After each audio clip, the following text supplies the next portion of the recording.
Jadi lewat firasat atau petunjuk gaib, kemudian sang kiai ini kayak mendapat gambaran, dan sesampainya di sebuah pertigaan, ada tanda khas, banyak sekali pepohonan bambu. Tempat ini kok rasanya beda banget. Ruli itu merasa kayak memasuki sebuah tempat. Tiap sudut ruangan rumah Pak Usen itu berdiri banyak sekali. Sudah berbagai cara dicoba, dari mulai pengobatan medis sampai pengobatan non-medis, dia masukkan ke dalam plastik bening. Ternyata dia pergi ke tempat yang jauh sekali. Ternyata di situ dia bukan minta bantuan tapi untuk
Bismillahirrahmanirrahim. Assalamualaikum warahmatullahi wabarakatuh. Sobat Kembara Sunyi dimanapun teman-teman berada.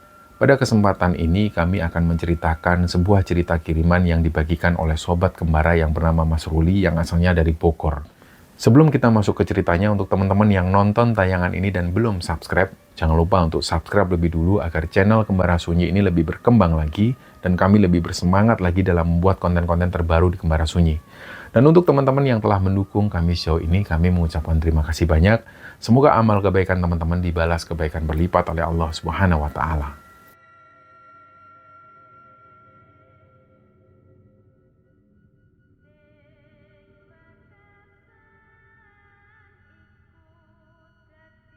Sebelum masuk ke ceritanya teman-teman, kami perlu mengingatkan kepada teman-teman semua yang kepingin mendengarkan Kembara Sunyi di Spotify. Kami sudah tersedia di Spotify dan silakan jangan lupa juga untuk follow kami di Spotify. Di cerita episode kali ini teman-teman, cerita ini dibagikan oleh Sobat Kembara yang bernama Ruli. Jadi pada saat ini Ruli ini tinggal di Bogor. Dulunya Ruli ini sempat menjalankan usaha rental komputer, tapi pada akhirnya bangkrut.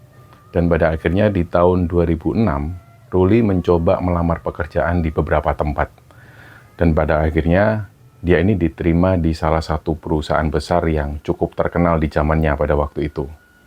Kita tahu bahwa di sekitaran tahun 2000-an, dunia telekomunikasi ini lagi booming-boomingnya. Ya bisa dibilang waktu itu adalah era kebangkitan ponsel dan juga teknologi digital. Jadi singkatnya, Ruli kemudian mulai bekerja di kantor itu. Kantornya ini lokasinya ada di kawasan TB Simatupang, daerah Jakarta Selatan. Dan setiap hari, Ruli ini harus berangkat dari stasiun Bogor. Dia naik kereta ekonomi karena pada saat itu belum ada komuter lain seperti sekarang. Kondisi kereta juga waktu itu masih jauh sekali dari kata nyaman. Jadi waktu itu yang Ruli bisa ceritakan, pintu dan jendela ini sering dibiarkan terbuka. Dan kalau penumpang pas lagi penuh, orang-orang yang nggak kebagian kursi itu pasti naik ke atas gerbong. Jadi ya Ruli menjalani rutinitas ini setiap hari. Dan singkat cerita, Ruli sudah lebih dari sebulan kerja di sana, dan Ruli sudah mulai terbiasa dengan suasana kerja di kantornya. Di situ dia juga sudah kenal dengan banyak orang di kantor, mulai dari atasan, rekan kerja, sampai dengan office boy. Jadi posisi Ruli ini di bagian IT. Hal inilah yang membuat akhirnya Ruli itu bertanggung jawab terhadap semua perangkat komputer yang bermasalah di kantor tersebut. Kalau misalnya ada laptop atau PC yang rusak, Ruli inilah yang bertugas memperbaiki. Bahkan dia juga sering banget lembur, bahkan sampai pagi pun dia juga sering. Nah suatu malam ceritanya Ruli ini lagi lembur. Waktu itu sekitar jam 8-an malam, Ruli ini lagi menginstal ratusan laptop yang rencananya laptop-laptop ini akan dikirim ke seluruh Indonesia. Jadi di situ ruangan tempat kerja Ruli ini penuh banget dengan laptop. Laptopnya semua menyala, tapi suasananya itu sepi. Nah, tiba-tiba datanglah Pak Husen. Pak Husen ini masuk ke ruangan, beliau itu sambil membawa laptop. Jadi Pak Husen ini adalah salah satu OB di kantor itu. Terus beliau bilang ke Ruli, Mas, ini laptop ini punya salah satu karyawan, ini laptopnya pengen di-upgrade juga. Nah, di situ Ruli mengiyakan, terus dia minta ke Pak Husen supaya Pak Husen ini nunggu di ruang tunggu. Nggak lama setelah itu Ruli pun manggil Pak Husen ke ruang instalasi ini, terus Ruli di situ menjelaskan bahwa proses upgrade ini akan memakan waktu lama, dan sebaiknya laptop itu ditinggal saja, keesokan harinya bisa diambil. Ruli juga menjelaskan ke Pak Husen, kalau Pak Husen ini nggak perlu nunggu. Tapi anehnya di situ Pak Husen ini malah minta izin untuk tetap berada di ruangan itu dan menemani Ruli kerja. Padahal Ruli tahu jam kantor ini cuma sampai jam 5 sore. Akhirnya ya mau gimana lagi, Ruli ini mengiyakan, tapi Ruli bilang ke Pak Husen, kalau dia selama kerja ini harus fokus. Jadi mungkin nggak bisa banyak ngobrol dengan Pak Husen. Nah, di situ Pak Husen cuma mengangguk pelan, terus akhirnya beliau ini duduk di sudut ruangan. Suasana pun kembali hening, Ruli kembali kerja, dan sekitar 1 jam kira-kira, tiba-tiba Pak Husen ini ngomong, Mas Ruli, saya tuh sebenarnya mau minta tolong, Mas. Nah, disitulah Ruli ini berhenti bekerja, terus noleh ke arah Pak Husen. Di sini Ruli ngeliat wajah Pak Husen itu kayak tegang banget, jadi kayak lagi nyimpen sesuatu. Terus Ruli tanya, ada apa, Pak? Pak Husen ini sempat menghela nafas panjang, terus beliau mulai bicara pelan. Jadi seolah-olah di situ dia ini takut kalau ada yang mendengar. Nah, di sini Pak Husen bilang, ini soal keluarga saya, Mas. Suaranya tuh pelan banget. Nah, Pak Husen ini cerita bahwa beliau ini mau minta bantuan Ruli supaya Ruli ini bisa mengobati anak perempuannya. Sebut saja nama anak perempuan Pak Husen ini namanya Rani. Katanya Rani ini lagi sakit. Nah, di situ Pak Husen menjelaskan sudah berbagai cara dicoba, dari mulai pengobatan medis sampai pengobatan non medis, tapi belum ada hasil. Jadi di situ Rani ini tetap sakit, bahkan terlihat makin memburuk. Nah, Ruli ini tanya, loh Pak Husen, kenapa kok minta tolongnya ke saya, Pak?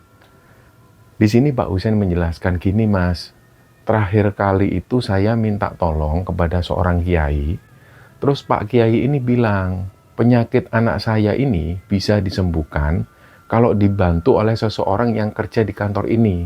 Nah, katanya itu orang baru, Mas. Terus kok lama-lama saya ini yakin kalau orang itu Mas Ruli. Ruli ini sempat kaget karena jujur waktu itu ada perasaan yang nggak nyaman dalam hati Ruli. Terus Ruli kemudian tanya ke Pak Husen, loh Pak, kenapa kok Bapak yakin kalau itu saya, Pak? Lagian gedung ini loh sampai lantai 30. Kenapa kok harus saya? Pak Husen menjelaskan lagi, jadi beberapa waktu lalu itu, Mas, seorang kiai yang pernah mengobati anak saya itu datang ke rumah saya. Dan di luar dugaan, kiai itu bilang bahwa Rani ini nggak bisa disembuhkan dengan cara biasa. Jadi lewat firasat atau petunjuk gaib, kemudian sang kiai ini kayak mendapat gambaran bahwa ada seseorang yang bisa menjadi perantara kesembuhan. Nah, katanya orang itu kerjanya di kantor dan juga lantainya ini lantai yang sama dengan Pak Husen.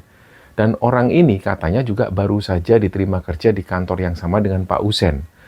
Nah, Pak Husen menjelaskan lagi, akhirnya saya pikir-pikir, Mas, nggak ada orang baru lainnya di kantor ini selain Mas Ruli. Dan firasat saya itu kuat banget kok, Mas. Nah, sekedar info, memang Ruli ini sebenarnya punya kemampuan yang selama ini dia sembunyikan dari semua orang. Karena Ruli ini waktu itu cuma pengen hidup normal. Dia nggak pengen dikenal sebagai orang yang bisa atau orang yang ngerti.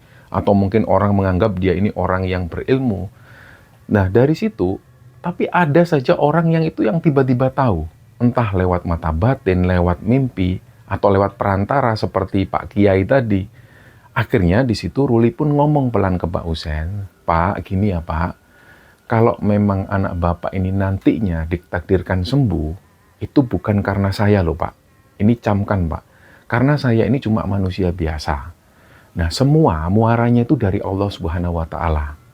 Terus di sini Ruli menjelaskan, baik Pak, kalau gitu insya Allah hari Sabtu atau hari Minggu nanti, saya main ke rumah Bapak ya, sekalian saya silaturahmi. Nah, permintaan ini tentu bukan perkara yang ringan bagi Ruli. dan rumah yang akan Ruli datangi nantinya, ini mungkin saja bisa menyimpan sesuatu yang lebih dari sekedar anak yang sakit. Terus singkatnya waktu pun berlalu, hari yang dijanjikan ini pun tiba, hari Sabtu. Dari mulai sejak pagi, Ruli ini sudah bersiap untuk menepati janjinya kepada Pak Husen bahwa dia akan berkunjung ke rumah Pak Husen. Nah, rumah Pak Husen ini berada di daerah Parung. Sehari-hari beliau ini juga berangkatnya ini naik kereta dari Bojonggede. Dan sekitar jam 9 pagi, Ruli mulai berangkat dari rumah, dia naik motor. Jarak dari tempat Ruli ke rumah Pak Husen ini memakan waktu ya kira-kira sekitar 1 jam. Untungnya waktu itu sehari sebelumnya, Pak Husen ini sudah ngasih tahu patokan jalannya secara rinci ke Ruli. Jadi waktu itu Ruli ini nggak perlu repot mencari atau tersesat. Dan sesampainya di sebuah pertigaan, seperti yang disebutkan Pak Husen sebelumnya, ada tanda khas. Jadi tanda khasnya itu adalah sebuah tugu kecil, yang tugu ini terbuat dari susunan bambu. Ruli di situ langsung mengambil HP-nya dan langsung nelpon Pak Husen. Dia bilang, "Halo Pak Husen, ini saya sudah di pertigaan yang Bapak maksud Pak. Ini ada tugu yang terbuat dari bambu itu." "Oh iya ya Mas Ruli, tunggu di situ aja ya Mas, saya jemput. Dari pertigaan ke rumah saya itu nggak jauh kok Mas, tapi harus masuk gang. Nah takutnya nanti Mas Ruli malah salah jalan." Akhirnya nggak lama kemudian Pak Husen ini datang. Beliau membawa motor, terus mereka saling menyapa. Akhirnya di situ mereka pun beriringan berjalan menusuri jalan. Nah di situ motor Ruli ini melaju pelan di belakang motor Pak Husen. Yang menarik perhatian Ruli waktu itu, sepanjang jalan menuju rumah Pak Husen ini, itu banyak sekali pepohonan bambu di kiri dan juga di kanan jalan. Itu suasananya rimbun banget, jadi suasana yang tadinya ini terang, itu berubah jadi remang dan berubah jadi teduh. Ruli sempat berkata dalam hati, tempat ini kok rasanya beda banget, jadi kayak ada sesuatu. Dan sesampainya di rumah Pak Husen, Ruli langsung parkir motornya di halaman. Dia lihat jam tangannya waktu itu ternyata sudah jam 10 lebih. Suasana rumah Pak Husen ini masih asri banget, masih dikelilingi pohon-pohon besar yang rimbun. Di samping rumah Pak Husen itu ada kolam yang ukurannya juga cukup lebar. Di sini Ruli sempat tanya, "Ini kolam apa Pak?" "Oh itu kolam ikan gurami Mas Ruli." Nah akhirnya Ruli pun dipersilakan masuk. Dan ketika Ruli ini masuk rumah Pak Husen, entah kenapa, begitu dia ini menjejakkan kakinya di lantai rumah Pak Husen, Ruli itu merasa kayak memasuki sebuah tempat yang kayaknya tempat ini kayak sudah lama sekali nggak disentuh cahaya. Jadi suasana rumah Pak Husen itu berbeda sekali dari luar. Kelihatan gelap, kelihatan lembab, dan juga penuh dengan aura negatif. Nah di sini langsung secara otomatis pandangan batin Ruli ini langsung terbuka. Jadi di setiap sudut ruangan rumah Pak Husen itu berdiri banyak sekali pocong. Mereka semua ini diam, nggak bergerak sama sekali. Kayak seolah-olah pocong-pocong ini lagi nunggu sesuatu. Yang ada dalam bayangan Ruli, mungkin bisa jadi pocong-pocong ini kayak menjaga sesuatu. Dan tanpa sadar, Ruli ini langsung mengucapkan istighfar tepat di depan pintu rumah Pak Husen. Pak Husen yang waktu itu sudah masuk lebih dulu, langsung menoleh ke arah Ruli dan beliau ini tanya, "Ada apa ya Mas Ruli?" Di situ Ruli jawab, "Maaf Pak Husen, ini bukan maksud saya untuk menjelek-jelekkan rumah Bapak. Bukan, sama sekali bukan. Tapi kayaknya aura di dalam sini tuh negatif sekali Pak. Jadi kayaknya terlalu berat sekali untuk ditinggali. Kayak rumah tua yang lama sekali nggak dihuni gitu loh Pak. Tapi bukan kosong loh ya. Nah justru di dalam rumah Bapak ini penuh banget penghuninya Pak." Di momen itulah Ruli ini melihat beberapa pocong yang ada di dalam rumah Pak Husen. Dan ada lagi satu sosok nenek-nenek di situ, dia berdiri di dekat ruang tengah. Jadi si nenek-nenek ini memandangi Ruli itu sejak dari tadi, sejak pertama kali Ruli masuk ke rumah Pak Husen. Wajah si nenek-nenek ini penuh kebencian. Ruli ini langsung bisa merasakan bahwa mereka ini nggak senang dengan kehadiran Ruli di situ. Dan sebelum melangkah lebih jauh, Ruli minta sesuatu kepada Pak Husen, "Pak, tolong ambilkan 1 gayung air dan juga sedikit garam kasar ya Pak." Dan di situ Ruli ini tetap berdiri di luar, dia nunggu di situ. Dan nggak lama Pak Husen datang, beliau tergesa-gesa dari arah dapur, bawa gayung berisi air dan juga sebungkus garam dapur. Ruli akhirnya menumbuk garam itu sedikit, terus mencampurkannya ke dalam air. Dengan hati-hati, kemudian Ruli ini mengaduk-aduk sambil membacakan doa-doa dan juga ayat-ayat pendek. Dan setelah selesai, dia cipratkan air itu ke pintu masuk rumahnya Pak Usen. Sambil dia ini mengucapkan salam begitu masuk ke dalam rumah Pak Usen. Ruli di situ terus mencipratkan air ke seluruh penjuru ruangan rumah Pak Usen, ke sudut-sudut area yang gelap, ke area-area yang biasanya menjadi tempat bersarangnya makhluk halus. Dan pelan-pelan akhirnya suasana ini mulai berubah. Cahaya dari jendela itu terasa lebih terang. Dan pocong-pocong yang tadi ini diam, itu mulai nggak terlihat lagi. Tapi masih ada satu sosok yang masih tetap di situ. Yaitu sosok nenek-nenek yang sudah dari tadi ini berdiri di dekat ruang tengah. Sosok ini nggak pergi. Dan Pak Husen ini akhirnya mengajak Ruli masuk ke kamar anak perempuannya yang lagi sakit itu. Dan di dalam kamar, Ruli ngelihat bahwa istri Pak Husen ini duduk persis di samping ranjang. Beliau itu memegangi tangan anaknya yang tangannya itu dingin dan tangannya itu kelihatan kurus banget. Jadi anak perempuan Pak Husen ini terbaring diam. Tubuhnya itu kayak tulang belulang, kayak tulang dibalut kulit. Nah, Ruli ini kemudian mendekat. Dan pada saat mata mereka ini saling berpandangan, mata mereka saling bertemu, disitulah Ruli ini sadar bahwa dia ini kayak nggak ngelihat manusia seutuhnya. Yang ada di hadapan Ruli ini, ibaratnya itu cuma cangkang. Raganya memang masih di situ, tapi jiwa si anak ini itu sudah nggak ada lagi di situ. Ruli akhirnya duduk di kursi kayu di dekat jendela. Dia mulai atur nafas. Terus dia ini mulai menarik kesadaran batin untuk mencoba menyelami masa lalu si anak ini. Dan di momen itulah Ruli melihat sebuah adegan. Jadi kayak dia ini melihat samar-samar sebuah adegan di situ. Ada sebuah sekolahan. Situasi sekolah itu pas waktu jam istirahat. Nah, di pinggiran lapangan basket, dia ngelihat Rani, anak Pak Husen ini duduk sendirian di situ. Posisi Rani waktu itu masih sekolah, dia masih pakai seragam SMA, dan gak lama kemudian, Rani yang tadinya ini sendirian, dia ini didatengin oleh seorang laki-laki. Jadi laki-laki ini menghampiri dia, kulitnya, mohon maaf, kulitnya gelap, tubuhnya kurus tinggi, sebut saja nama panggilannya ini Black. Memang panggilannya itu Black, karena teman-temannya manggil Black. Nah, disitulah Black ini berhenti persis di depan Rani. Dia sempat nunduk sebentar. Terus nggak lama kemudian dia ini mengutarakan isi hatinya ke Rani. Dia bilang bahwa dia jatuh cinta ke Rani. Dan hari itu, dia ini memberanikan diri untuk menyatakan perasaannya itu ke Rani. Tapi ternyata reaksi Rani ini jauh dari yang dia harapkan. Dari gerakan Rani itu kelihatan sekali bahwa Rani waktu itu menjawab dengan nada yang kasar dan juga yang menjelek-jelekkan si Black. Intinya di situ Rani ini bilang, "Hah? Kamu suka sama aku? Yang bener aja lah. Dengar ya, aku ini nggak suka sama kamu. Nggak akan pernah suka sama kamu. Najis." Nah, Rani ini akhirnya bahkan meludah ke tanah persis di depan Black. Dan nggak berhenti sampai di situ. Rani ini masih melanjutkan cemoohnya ke Black. Dia ini bilang, "Apalagi sampai aku ini jadi istrimu, aku nggak bakalan mau. Sampai mati pun aku nggak sudi." Terus Rani ini pergi. Sedangkan Black ini masih di situ, terlihat sekali kalau hatinya ini sakit.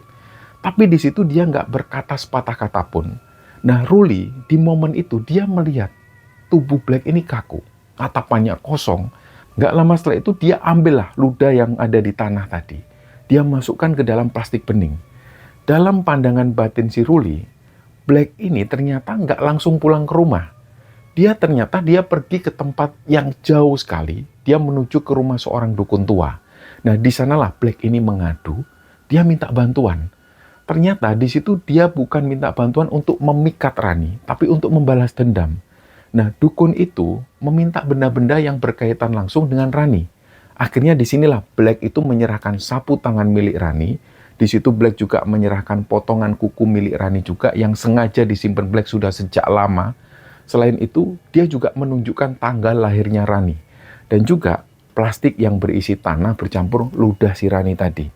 Nah, semua itu akhirnya diritualkan dalam satu malam. Akhirnya si dukun ini menyerahkan sebuah buhul atau bungkusan kecil yang berisi semua benda milik Rani. Ditambah beberapa benda gaib yang hanya diketahui oleh dukun itu sendiri. Terus dukun ini bilang, lempar buhul ini ke laut. Setelah itu jangan sedikit pun menoleh ke belakang. Santet ini namanya santet gantung waris. Siapapun yang terkena santet ini, jodohnya akan digantung sampai mati. Rezekinya akan macet, hidupnya akan sengsara. Dan singkatnya, Black ini melempar buhul itu ke tengah laut, Dan setelah masuk dalam penglihatan itu, Ruli ini menarik nafas dalam dan kemudian dia mulai membuka mata secara perlahan. Ruli ini melihat ke arah Rani yang waktu itu masih terbaring di atas ranjang. Mata Rani ini melotot ke atas. Tangan dan kakinya ini kaku, wajahnya juga pucat dan tubuhnya itu makin kelihatan kayak tengkorak hidup. Terus disinilah Ruli itu bilang ke Pak Usen, "Pak, mohon maaf Pak, ini bukan gangguan biasa Pak. Saya paham Bapak pasti nggak percaya, tapi saya harus tetap mengatakan apa adanya. Jadi gini Pak Usen, secara fisik yang Bapak lihat ini itu memang anak Bapak, tapi secara batin dan jiwanya dia sudah bukan anak Bapak lagi." Nah disitulah Pak Usen kaget. Terus Ruli ini melanjutkan, "Jadi Pak, ada sesuatu yang mengikat anak Bapak. Ini bukan karena kiriman orang, tapi karena perbuatan anak Bapak sendiri.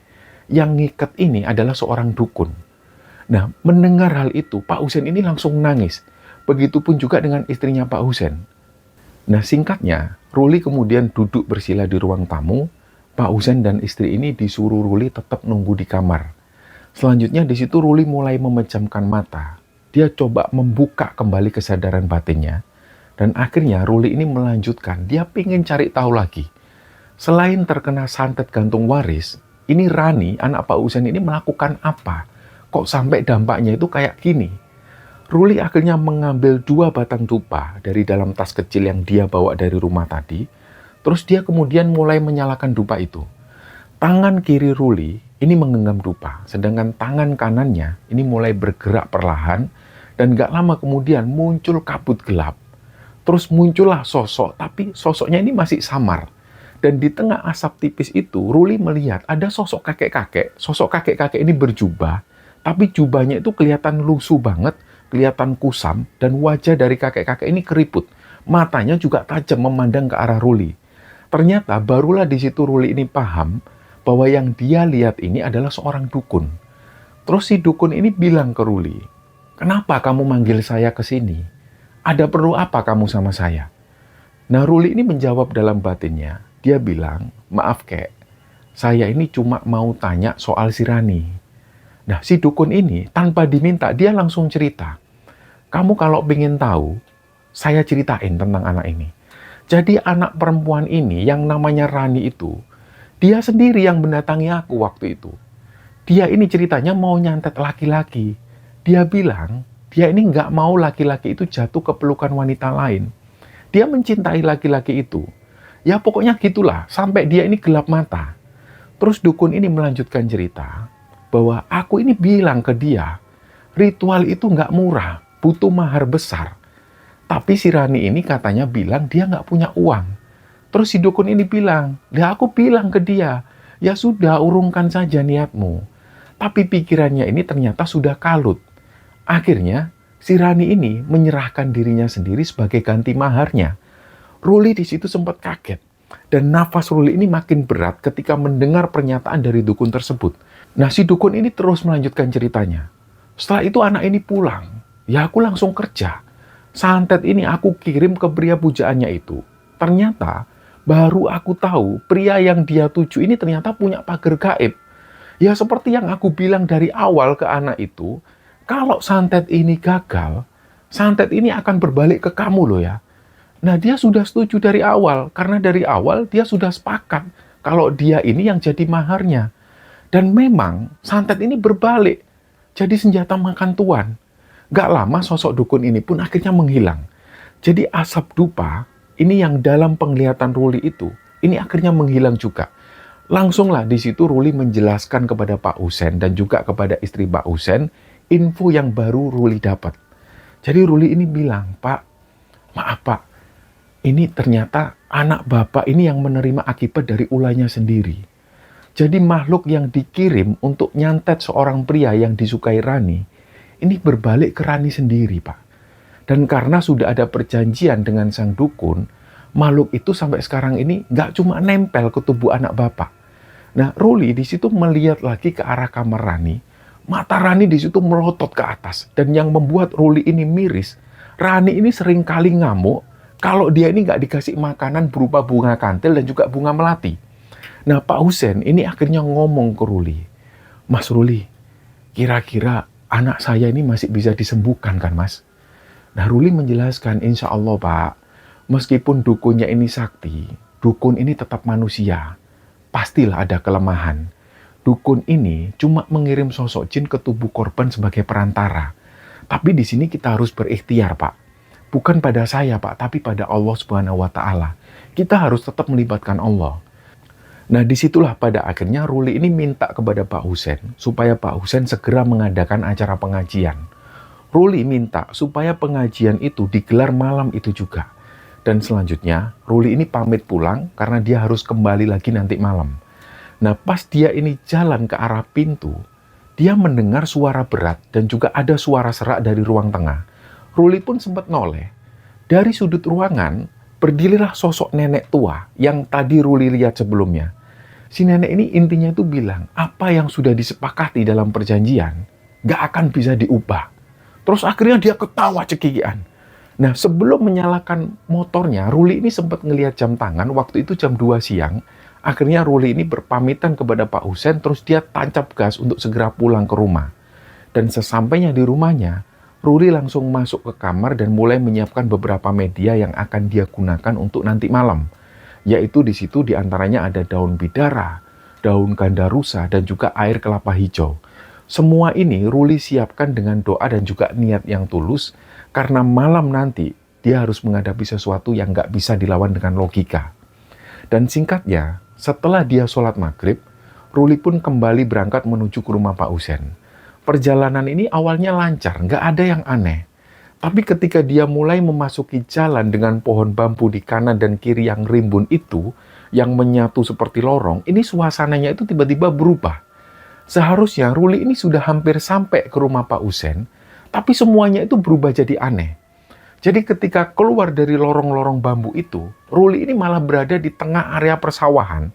Jalanan itu jadi berubah. Jadi suasananya ini jadi sepi dan kelihatan sunyi sekali. Dia kaget saat melihat ada sungai dengan arus yang deras di depan dia persis. Dan gak tahu gimana kejadiannya itu cepat banget. Tiba-tiba Ruli ini terpeleset jatuh ke bawah. Motornya pun juga ambruk persis di tepian sungai itu. Akhirnya di situ dia coba nyalakan motornya lagi. Ternyata motornya ini mogok. Dan di situ dia coba berulang kali. Tapi tetap gak hidup motornya. Nah tiba-tiba disinilah dia itu mendengar ada suara perempuan yang ketawa. Ruli akhirnya melihat di sekelilingnya, gak ada rumah di situ. Di situ juga gak ada jalan. Jadi akhirnya dia dorong motornya naik ke atas, tanahnya ini becek, tanahnya juga licin yang akhirnya membuat Ruli ini beberapa kali sempat tergelincir. Dan di situ kaki dan celana Ruli ini penuh lumpur. Bahkan motor yang dicoba naikkan ke atas ini sempat terjatuh 2 kali. Dan di momen itulah Ruli ini benar-benar merasa kayak dia ini ditarik ke dunia lain. Akhirnya Ruli ini berhenti. Dia coba atur nafas lagi. Terus dia baca doa dalam hati supaya diberi kemudahan dan juga perlindungan. Nah anehnya, setelah Ruli ini selesai berdoa, motornya itu bisa dengan mudah diangkat ke atas. Mesin yang tadinya ini mogok, pas dia coba nyalakan lagi, ini ternyata sudah berfungsi lagi kayak seperti biasanya. Tapi setelahnya, dia sempat bingung. Dia ini harus lewat mana? Gak ada jalan setapak di situ. Dan gak ada arah yang jelas. Akhirnya di situ Ruli memutuskan untuk mengikuti kata hatinya. Dia tuntunlah motornya ini pelan-pelan. Dia mulai susuri pematang sawah yang becek itu. Sambil dia ini terus berharap bahwa ada jalan keluar setelah itu. Dan beberapa menit kemudian dari kejauhan, dia melihat ada seberkas cahaya. Tapi cahaya ini agak redup. Jadi semacam kayak lampu dari sebuah rumah atau pos kecil. Dia pun akhirnya menuju ke sana. Dan ternyata benar, di balik cahaya itu ada sebuah gang sempit. Jadi kayak semacam jalan kecil yang seharusnya memang jalan ini menuju ke rumah warga. Tapi nggak tahu kenapa gang ini itu nggak pernah dilewati Ruli sebelumnya. Bahkan ketika dia berangkat tadi. Tapi di situ Ruli tetap menguatkan niat. Dia masuk gang itu secara perlahan sambil dia terus mengendarai motornya.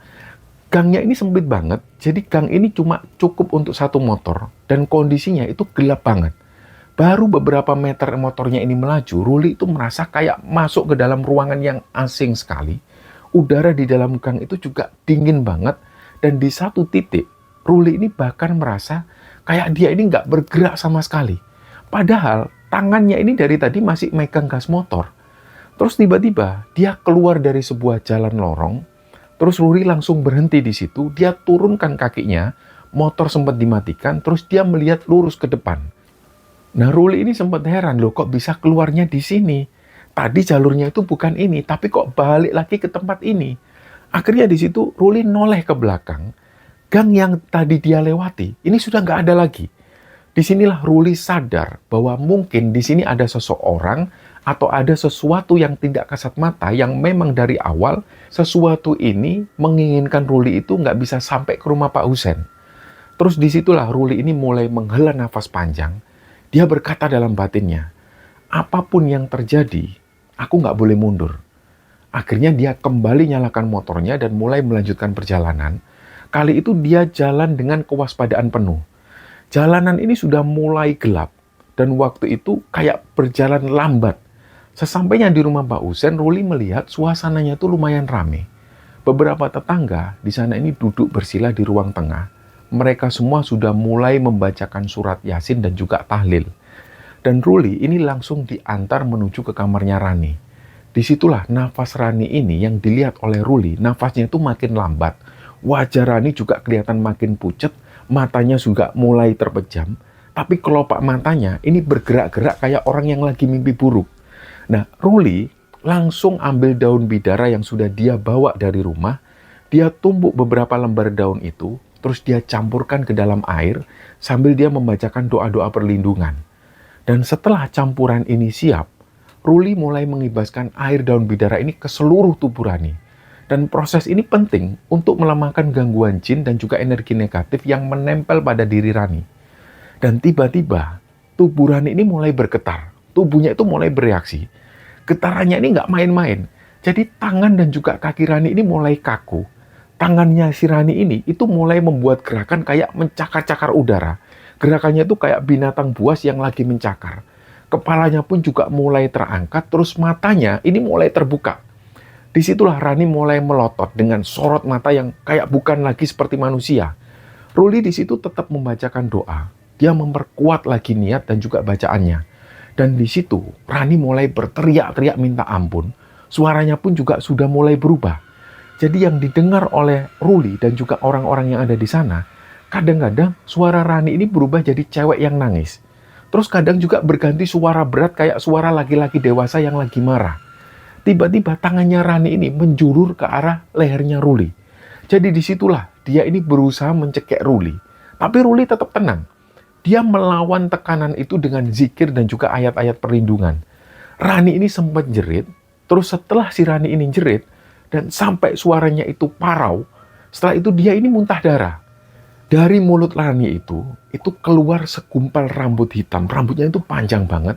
Rambutnya ini terasa lembab, kusut, dan juga baunya itu anyir. Seluruh orang yang waktu itu lagi membaca Yasin di ruang tengah, mereka semua ini langsung diem. Mereka semua noleh kaget ke arah kamarnya Rani. Jadi disitulah suasana ini jadi semakin mencekam.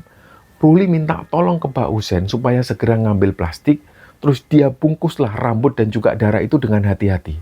Semua orang yang ada di sana ini bisa memastikan bahwa itu bukan muntahan biasa. Bahkan kata Ruli, ini adalah buhul kutukan, benda kiriman gaib yang dikunci dalam tubuh Rani. Dan Rani setelah itu pingsan. Nafasnya sudah nggak teratur lagi, badannya lemes. Jadi Rani ini kayak habis bertarung dengan sesuatu dari dalam dirinya. Nah akhirnya mereka semua ini coba memijat tubuh Rani supaya Rani ini sadar kembali. Dan nggak lama kemudian, mata Rani pun mulai kebuka. Tapi yang terjadi berikutnya, Rani ini malah ketawa kenceng. Tapi pada kali itu, yang keluar dari mulut Rani ini adalah suara pria. Suaranya itu dalam banget dan berat sekali. Dia bilang kepada Ruli, bisa apa kamu? Kamu nggak akan bisa menyembuhkan anak ini. Anak ini sudah jadi milikku. Terus tiba-tiba perutnya Rani ini membesar. Jadi membengkak kayak orang yang lagi hamil tua. Dan ada gerakan aneh dari balik kulit perutnya. Kayak ada semacam ular besar yang menggeliat-liat di dalam perutnya Rani. Dan tanpa pikir panjang, Ruli ini langsung membuka pakaian di bagian perutnya Rani itu, dan benar di situ semakin kelihatan jelas ada sesuatu yang bergerak dari dalam perutnya Rani. Sempat di situ Ruli ini nyebut asma Allah berulang kali karena benar-benar dia waktu itu takut. Dia nggak percaya dengan apa yang dia lihat. Akhirnya di situ Ruli mengoleskan minyak zaitun dan juga minyak kayu putih yang sudah dia bacakan doa. Terus dari situlah Ruli ini mulai membacakan ayat-ayat ruqyah persis di atas perutnya Rani. Dan di sini Rani itu teriak semakin keras. Suaranya itu bukan lagi suara manusia. Si Rani ini teriak itu nggak kepada Ruli, tapi kayak ada dua sosok di dalam diri Rani ini yang saling bertarung. Pada akhirnya perut Rani ini mulai kempes perlahan, dan gerakan-gerakan mengerikan yang tadi ini kelihatan dari balik kulitnya itu mulai mereda. Jadi di sini Ruli itu bisa merasakan energi negatif di sekitarnya ini mulai melemah. Dan meskipun belum benar-benar hilang, tapi Ruli tahu ini belum selesai. Dan sudah cukup lama Ruli ini berjuang dari mulai membacakan doa, menekan jin di dalam tubuh Rani dengan ayat-ayat, terus sampai dia ini juga menyiramkan air doa yang mengandung daun bidara. Tapi entitas yang bersarang di dalam tubuh Rani ini tetap bertahan. Dia menolak keluar. Dan sesekali di situ Ruli ini mencoba berinteraksi langsung dengan sosok tersebut. Dia memanggilnya lewat nama-nama yang umum atau dia sesekali menyerang dengan doa khusus. Tapi yang muncul justru adalah suara ketawa dan juga suara ledekan dari mulutnya Rani. Jadi suara Rani ini lagi-lagi berubah-ubah. Kadang dia ini mengejek, kadang mencibir, kayak seolah-olah dia ini tahu betul kelemahan Ruli. Terus Rani ini bilang, "Oh, cuma segitu aja doamu. Mereka ini loh sudah lama tinggal di sini. Dan mereka ini nggak akan pergi hanya karena bacaanmu." Nah, Ruli di situ nggak mau terpancing. Dia tetap melanjutkan zikir dan juga tetap melanjutkan bacaan ruqyahnya. Sampai pada akhirnya, Rani ini mulai diem. Tubuhnya pun juga mulai mengendur, nafasnya juga kembali tenang, dan perlahan Rani ini mulai buka mata. Ruli kemudian di situ coba mendekat dan coba bicara dengan Rani. Dan Rani di situ mulai merespon. Matanya itu menatap ke arah Ruli. Bahkan di sini Rani sempat tersenyum kecil dan dia sempat ngomong pelan ke arah Ruli. Si Rani ini bilang, "Saya sudah nggak apa-apa kok, Mas." Tapi Ruli tahu persis bahwa ini bukan Rani, ini tipu daya jin. Jin ini memang sering memalsukan kesembuhan supaya proses pengusiran ini segera dihentikan. Jadi di situ Ruli nggak mau tertipu. Ruli langsung manggil Pak Husen dan dia berkata ke Pak Husen, "Pak, tolong segera blender daun gandarusa yang saya bawa tadi ya Pak. Terus kemudian peras airnya, terus campurkan sama air kelapa hijau. Tolong ya Pak, cepet ya Pak." Nah, Pak Husen pun ngangguk dan beliau ini langsung bergegas menuju ke dapur. Sementara di situ Ruli ini tetap duduk di samping Rani dan Ruli ini terus mengawasi Rani. Nah, sesekali di situ mata Rani ini bergerak cepat. Jadi kayak seolah-olah dia ini kayak orang yang waspada. Dan gak lama kemudian Pak Husen ini datang, dia bawa gelas berisi air campuran gandarusa dan juga air kelapa hijau tadi. Dan sebelum ngasih ini ke Rani, Ruli itu sempat membacakan doa terlebih dahulu, terus kemudian menyerahkan ke Pak Husen untuk meminumkannya kepada Rani. Nah, Rani awalnya di situ nolak. Bibirnya itu nutup rapat. Tapi Pak Husen ini memohon kepada Rani. Dia membujuk Rani dengan suara lembut seperti seorang ayah yang sudah putus asa. Akhirnya sedikit demi sedikit air itu diminum juga oleh Rani. Dan ketika cairan ini menyentuh kerongkongan Rani, tubuh Rani ini mulai bergetar. Jadi di situ yang didengarkan oleh Ruli dan juga Pak Husen, gigi Rani ini saling bergesekan. Kedengaran banget.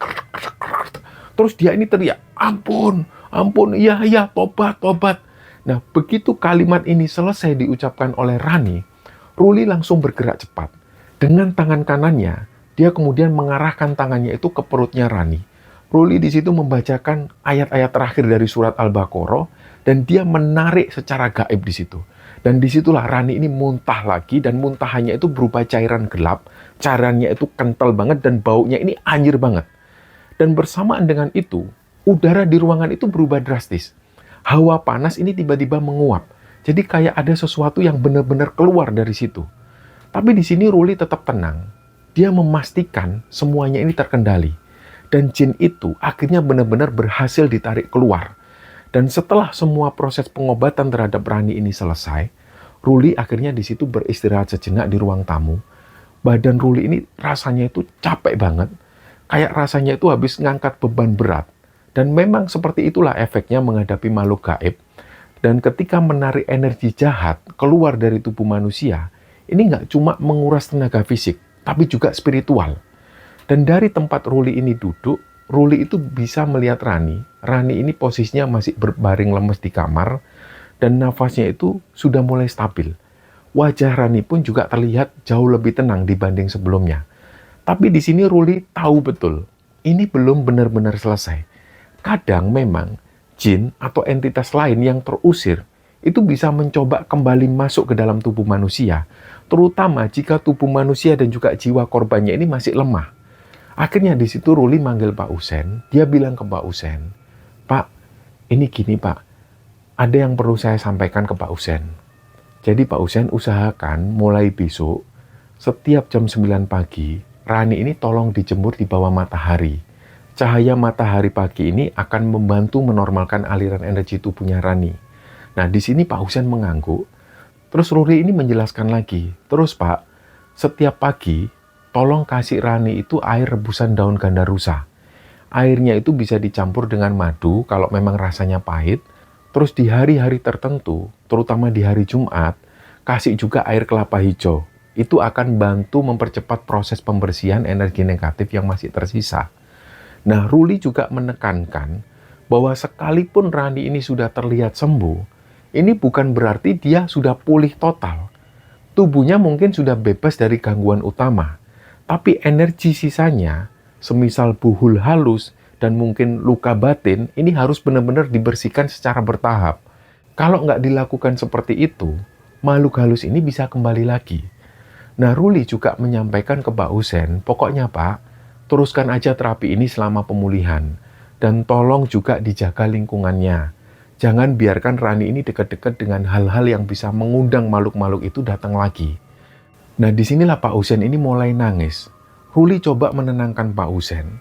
Dan Ruli pesan lagi ke Pak Usen, "Pak, pengajian orang-orang tadi, tetangga-tetangga Bapak, itu benar-benar membantu sekali. Sekarang, setelah selesai pengajian, boleh disampaikan kepada para tetangga bahwa mereka sudah bisa pulang. Dan jangan lupa Pak Usen, ucapkan terima kasih juga ke mereka. Mereka ini sudah membantu banget meringankan beban rumah ini."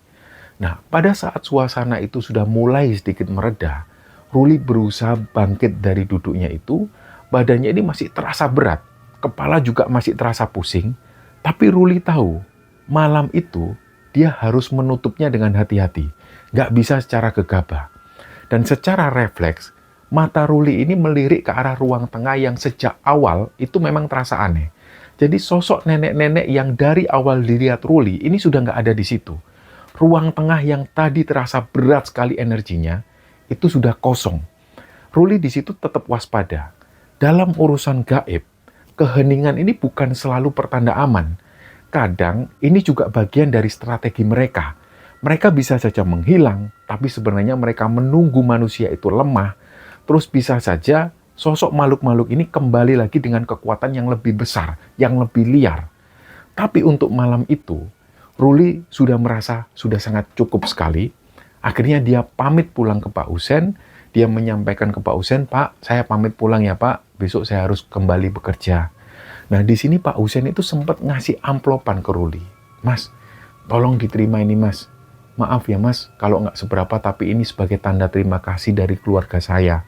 "Udah nggak usah Pak, saya ini bantu Bapak itu ikhlas. Lebih baik uang ini Bapak sumbangkan ke panti asuhan atau anak-anak yatim piatu. Sekalian Pak Usen ini niatkan sedekah dan juga memohon kesembuhan untuk Rani." Nah, Pak Usen itu merasa sangat berterima kasih kepada Ruli. Dia bilang, "Terima kasih ya Mas, terima kasih banyak Mas." Nah, singkatnya malam itu Ruli pulang. Dan alhamdulillah tanpa halangan sama sekali. Dan keesokan harinya di kantor, Ruli menjalankan aktivitas seperti biasa. Sesekali dia juga ketemu dengan Pak Usen, dan setiap kali Ruli ketemu dengan Pak Usen, Ruli selalu tanya kondisi Rani. Dan disitulah Pak Usen selalu menjawab bahwa Rani ini sudah banyak perubahan. Dan singkatnya waktu pun berlalu. Meskipun Ruli dan Pak Usen ini satu kantor, tapi Ruli jarang bertemu dengan Pak Usen karena kesibukan mereka masing-masing. Dan singkatnya, sebulan setelah kejadian itu, Ruli ini sempat dipindahkan ke proyek yang lain. Dan di situ Ruli cuma setahun menangani proyek tersebut. Terus kemudian dia kembali lagi ke kantor. Dan pada tahun 2008, perusahaan tempat Ruli bekerja ini mengalami merger dengan salah satu perusahaan kompetitor telekomunikasi. Banyak sekali gejolak internal yang terjadi di sana, termasuk juga dengan isu besar tentang kasus korupsi yang melibatkan petinggi-petinggi di kantor itu. Jadi situasinya ini gak lagi seperti dulu. Kemudian Ruli ini akhirnya pindah kantor yang baru. Pak Husen pun, Ruli lupa tepatnya tahun berapa, beliau ini akhirnya pensiun dari pekerjaannya. Ruli benar-benar kehilangan kontak dengan Pak Husen. Dan pada saat Ruli ini pindah proyek, tiba-tiba di tahun 2010, Ruli mendapat undangan pernikahan. Jadi yang mengantarkan undangan ini adalah driver kantor mereka. Driver ini memang biasa mengantar Ruli ke lapangan. Ternyata beliau ini juga kenal juga dengan Pak Husen. Ruli awalnya juga kaget, kok beliau ini kenal juga dengan Pak Husen. Nah, si driver Ruli ini bilang, "Mas Ruli, ini dari Pak Husen, Mas. Anaknya mau nikah." Nah, Ruli sempat kaget di situ. Ternyata ketika undangan ini dibuka, Rani lah yang akan menikah. Dalam hatinya, Ruli ini punya perasaan yang campur aduk. Dia ini sambil membatin, ya Allah, ternyata Rani ini mau nikah. Perempuan yang dulunya ini tergeletak di kasur, sekarang akan melangkah ke pelaminan. Ruli sambil melihat undangan pernikahan itu, dia berkata dalam hatinya, Alhamdulillah ya Allah, tidak ada daya upaya kecuali pertolonganmu ya Allah. Dan singkatnya, Ruli pun datang ke pernikahan Rani. Mereka semua berbahagia di sana. Rani sudah tampak jauh sekali dari sebelumnya. Tubuhnya itu sudah mulai berisi. Dia kelihatan lebih cantik dan senyumnya itu juga lebih bahagia banget di pelaminan itu. Pak Husen itu kelihatan senang banget ketika ngelihat Ruli datang ke pernikahan Rani. Dan itulah teman-teman cerita dari Mas Ruli, dan semoga kita semua bisa mengambil hikmah dan mengambil pelajaran dari kisah ini. Mohon maaf jika ada salah-salah kata. Wassalamualaikum warahmatullahi wabarakatuh.